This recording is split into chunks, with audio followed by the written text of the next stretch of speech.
Hello students, आपका फिर से स्वागत है हमारे यूट्यूब चैनल स्टडी पॉइंट्स में। और आज हम आपको कराने जा रहे हैं प्रश्नावली 3.3 का पार्ट 3। और इसमें हम आपको क्वेश्चन नंबर 3 का 4th पॉइंट कराने जा रहे हैं, जिसमें दिया गया है एक नगर में टैक्सी के भाड़े में एक नियत भाड़े के अतिरिक्त चली गई दूरी पर भाड़ा सम्मिलित है। भाड़ा मतलब यहाँ पर किराया को बताया गया है, जिसमें दिया गया है कि 10 किलोमीटर दूरी के लिए भाड़ा 105 रुपये है तथा 15 किलोमीटर के लिए भाड़ा 155 रुपये है। नियत भाड़ा तथा प्रति किलोमीटर भाड़ा क्या है? एक व्यक्ति को 25 किलोमीटर यात्रा करने के लिए कितना भाड़ा देना होगा?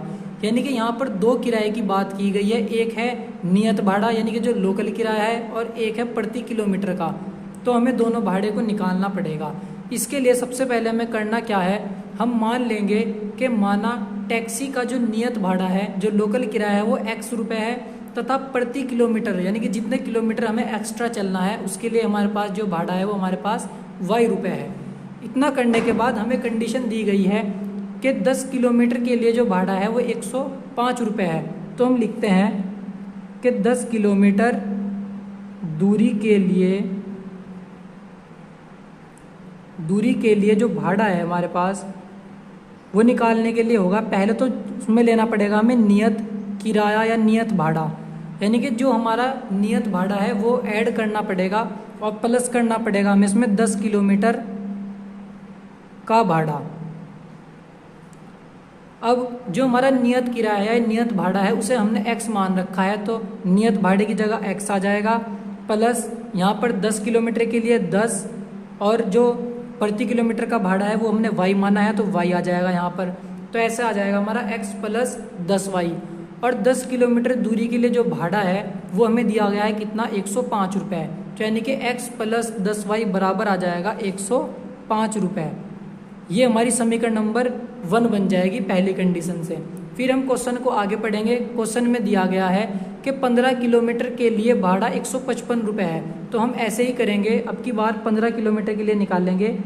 15 किलोमीटर दूरी के लिए भाड़ा जो होगा हमारा उसमें आएगा x प्लस, अब के 10 किलोमीटर की जगह आ जाएगा 15, तो 15y बराबर, पर किराया है 155 तो आ जाएगा 155। यह आ गई हमारी समीकरण नंबर 2। अब हमारे पास समीकरण नंबर 1 है और समीकरण नंबर 2 है। अब हमें दोनों समीकरणों को प्रतिस्थापन विधि से हल करना होगा। प्रतिस्थापन विधि से हल करने के लिए सबसे पहले हम अपनी दोनों समीकरणों को लिख लेते हैं।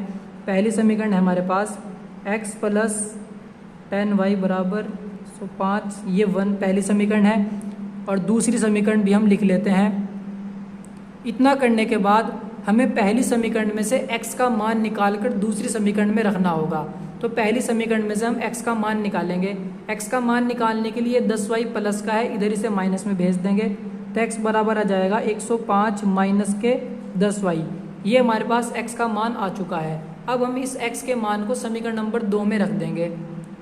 x का मान समीकरण 2 में, अब जहाँ पर x है वहाँ पे रखेंगे हम 105 माइनस के 10y प्लस के 15y और बराबर 155। हमने यहाँ पर x की जगह मान रख दिया है 105 माइनस के 10y। इतना करने के बाद अभी जो 105 है ये प्लस का इधर माइनस में चला जाएगा, और 15y में से 10y घट के यहाँ पर आ जाएंगे 5y, और ये इधर माइनस में आ जाएगा 155 माइनस के 105। इतना करने के बाद 5y, अब 155 में से 105 घटाएंगे हम तो आ जाएगा हमारे पास 50, और y का मान 50 को 5 से डिवाइड करके या काट के आ जाएगा हमारे पास 10। तो यानी कि जो y है, यानी कि जो हमारे पास y का मान था वो हमारे पास कितना आ गया है 10। अब हमें x का मान निकालना है। अब x का मान निकालने के लिए हम ये जो y का मान है इसे समीकरण नंबर 1 से जो हमने x का मान निकाला था यहाँ पर रख देंगे। हम लिखेंगे y का मान रखने पर x का मान निकल जाएगा, तो x बराबर है 105 माइनस 10 गुना y की जगह हम 10 रख देंगे, तो x का मान आ जाएगा हमारे पास x बराबर 105 माइनस 10 की 10 में करेंगे तो 100 आ जाएगा, और 105 में से 100 जब माइनस करेंगे तो 5 आ जाएगा। यानी कि x की वैल्यू आ गई हमारे पास 5 और y की वैल्यू हमारे पास आ गई 10। यानी कि जो टैक्सी का नियत भाड़ा है, जिसका लोकल किराया है, वो हमारे पास 5 रुपये आ गया है, और जो प्रति किलोमीटर का भाड़ा है वो हमारे पास 10 रुपये आ गया है। आगे हमें क्वेश्चन में निकालना है कि किसी व्यक्ति को 25 किलोमीटर यात्रा करने में कितना भाड़ा देना पड़ेगा। अब हमें 25 किलोमीटर यात्रा का भाड़ा निकालना है, तो उसके लिए हमें करना होगा, सबसे पहले हमें लिखना होगा नियत भाड़ा और उसमें ऐड करना होगा हमें प्रति किलोमीटर का भाड़ा, प्रति किलोमीटर का भाड़ा। अब हमारे पास जो नियत भाड़ा था वो x था, जिसकी हम वैल्यू निकाल के आए हैं 5, तो यानी कि नियत भाड़ा तो आ गया हमारे पास 5। और प्रति किलोमीटर का भाड़ा, प्रति किलोमीटर मतलब हम कितना चल रहे हैं, प्रति किलोमीटर का भाड़ा y था, वो हमने निकाला था 10, और कितने किलोमीटर चलना है हमें 25, तो गुना कर देंगे 25 से। अब 5 प्लस 25 की 10 में करेंगे तो 250, और 250 में 5 ऐड कर देंगे तो 255। तो जो 255 रुपये आया है वो किराया है 25 किलोमीटर यात्रा करने का। इस किराए में नियत भाड़ा और प्रति किलोमीटर का भाड़ा दोनों सम्मिलित हैं। नेक्स्ट पॉइंट में हमें दिया गया है कि यदि किसी भिन्न के अंश व हर दोनों में 2 जोड़ दिया जाए तो वह 9/11 हो जाती है। यदि अंश और हर में 3 जोड़ दिया जाए तो वह 5/6 हो जाती है, और वह भिन्न हमें ज्ञात करनी है। इस क्वेश्चन में हमें 2 कंडीशन दी गई है और हमें अंश और हर को ज्ञात करना है। अब हम मान लेंगे कि जो हमारा अंश है वो x है और जो हर है वो y है। जो भी भिन्न होता है या जो भी फ्रैक्शन होता है वो अंश बटे हर होता है, यानी कि जो ऊपर की संख्या होती है उसे अंश कहते हैं और जो नीचे होता है उसे हर कहते हैं।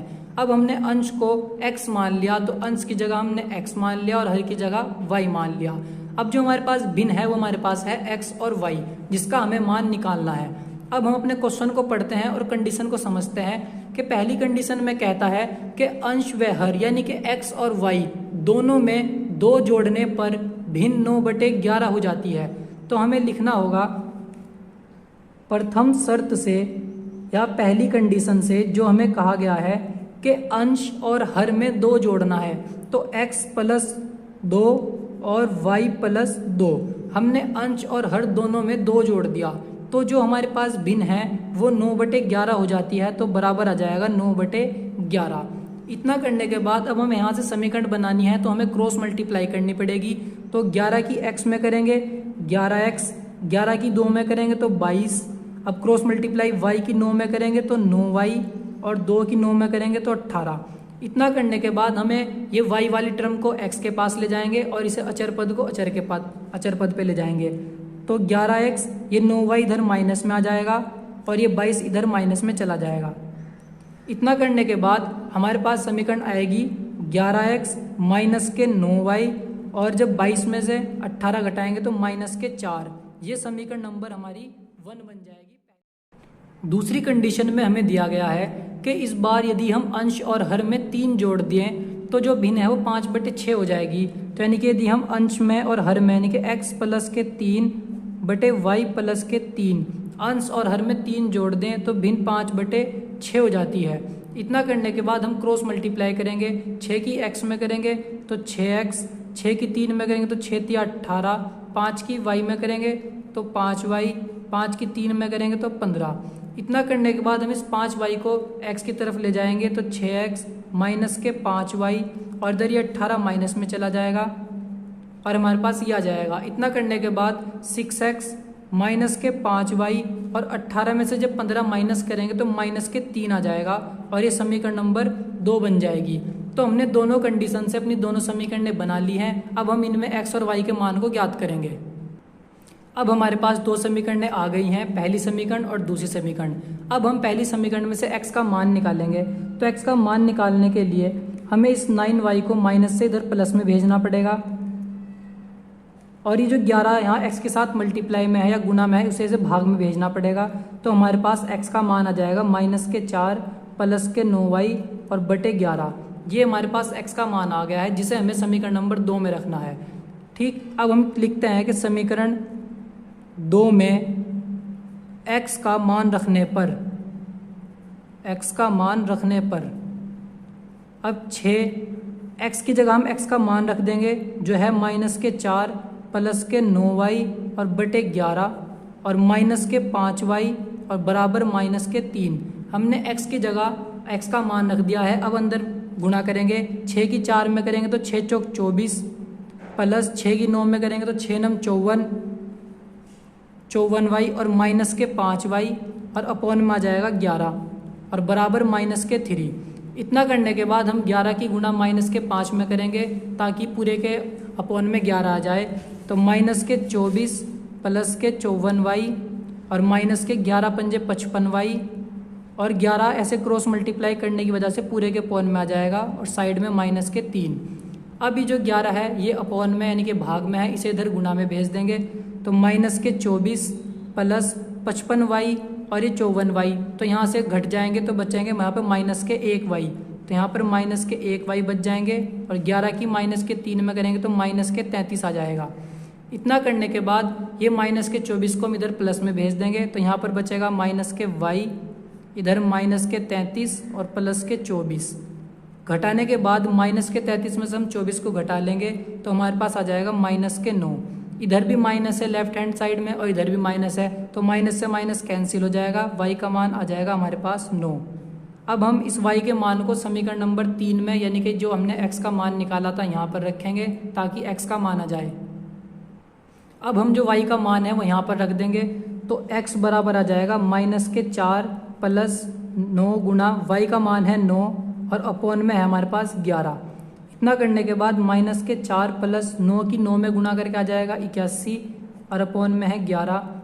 अब 81 प्लस का है 4 माइनस का है तो घट जाएंगे, 81 में से 4 जाएंगे तो आ जाएंगे 77 और अपॉन में 11।